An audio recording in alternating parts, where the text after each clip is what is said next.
Então, economia circular é um conceito que associa desenvolvimento econômico a um melhor uso de recursos naturais, por meio de novos modelos de negócio e da otimização nos processos de fabricação, com menor dependência de matéria-prima virgem, priorizando insumos mais duráveis, recicláveis e renováveis.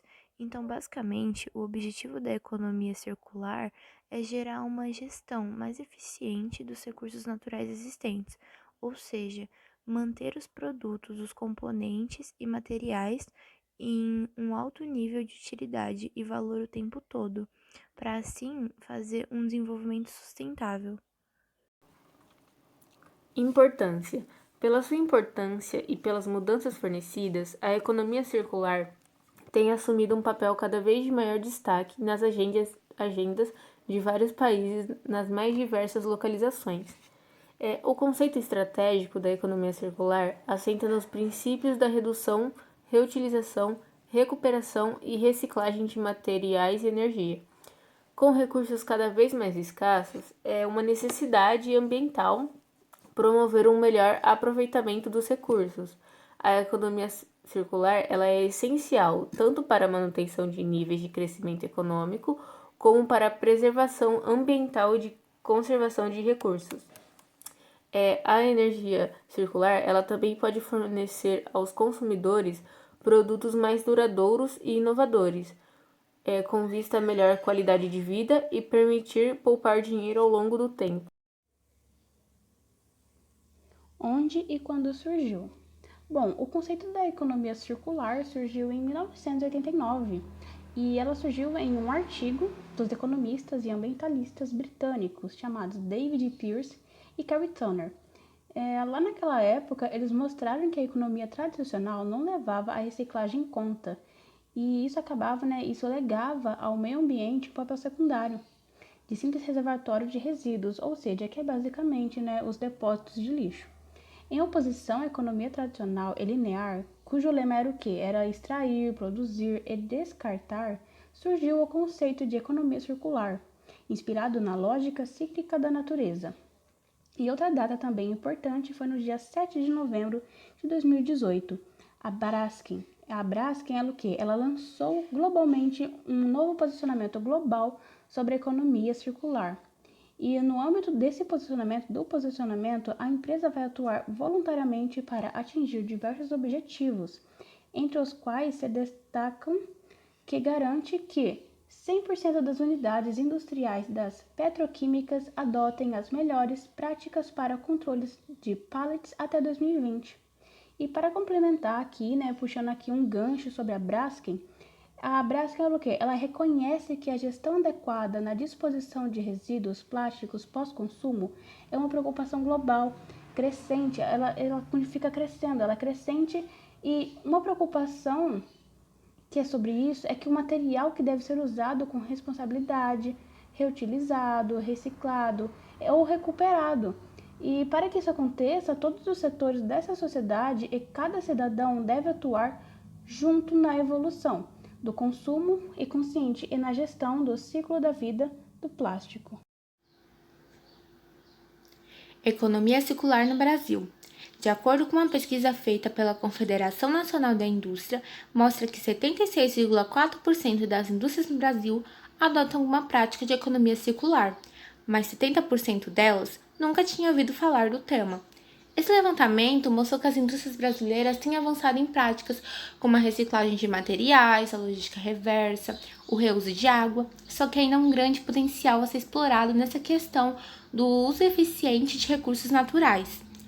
Podemos dizer que um dos maiores desafios aqui no Brasil em relação a essa economia circular é ter um processo de reciclagem mais eficiente e com menor custo. Aqui, para essa lógica circular dar certo, se realizar, será necessário, em um primeiro momento, fazer um maior investimento em educação e na inovação, ou seja, as empresas elas terão que investir. Mas na etapa seguinte, será possível diminuir custos operacionais por meio de processos mais eficientes e voltados para reaproveitamento de resíduos e utilização de bens reciclados. A Organização Internacional de Normalização está construindo uma norma técnica internacional de Economia, com a participação de representantes de 70 países, incluindo o Brasil. Esse comitê pretende produzir um conjunto de princípios acordados internacionalmente, definir terminologias e uma estrutura do que é economia circular, desenvolver um padrão de sistema de gestão e trabalhar em modelos de negócios e métodos alternativos para medir e avaliar a circularidade. Quem vai representar o Brasil e a América Latina nesse processo vai ser a CNI, sendo que uma transição gradual para a economia circular é uma das suas principais propostas. A previsão é que essa norma técnica entre em vigor a partir de 2023. Características. As principais características da economia circular são design sem resíduo, criar resiliência através da diversidade, transitar para o uso de energia provenientes de fontes renováveis, pensar em sistemas, pensar em cascatas. Agora eu vou falar um pouco mais sobre cada um dessas características. Primeira, design sem resíduo. A lógica é bem simples. Se um produto for projetado com a intenção de permanecer dentro de um ciclo de materiais biológicos e técnicos, podendo ser compostado ou usado novamente, posteriormente não resultará em resíduo. 2. Criar resiliência através da diversidade. Em uma sociedade em que tudo está em constante evolução e mudança, algumas características deveriam ser priorizadas. São elas modularidade, versatilidade e adaptabilidade. Na economia circular, sistemas com mais conexões e escalas, diversidade em outras palavras, são mais resistentes a eventos externos do que aqueles que são construídos apenas para determinação, momento e eficiência. 3. Transitar para o uso de energia proveniente de fontes renováveis. Dentro desse modelo econômico, os sistemas devem funcionar a partir de uma energia renovável, contribuindo para um processo restaurativo. O sistema de produção agrícola, por exemplo, se baseia no rendimento da energia solar. Porém, grandes quantidades de combustíveis fósseis são utilizadas em fertilizantes, máquinas, processamentos e etc. Se esses sistemas alimentares fossem mais integrados na sustentabilidade, reduziriam a necessidade de insumos à base desses combustíveis e capturariam mais valor energético dos subprodutos e adubos. 4. Pensar em sistemas. Em uma economia circular, a capacidade de compreender como as partes influenciam mutuamente é essencial. Os elementos são considerados de acordo com seu contexto ambiental e social.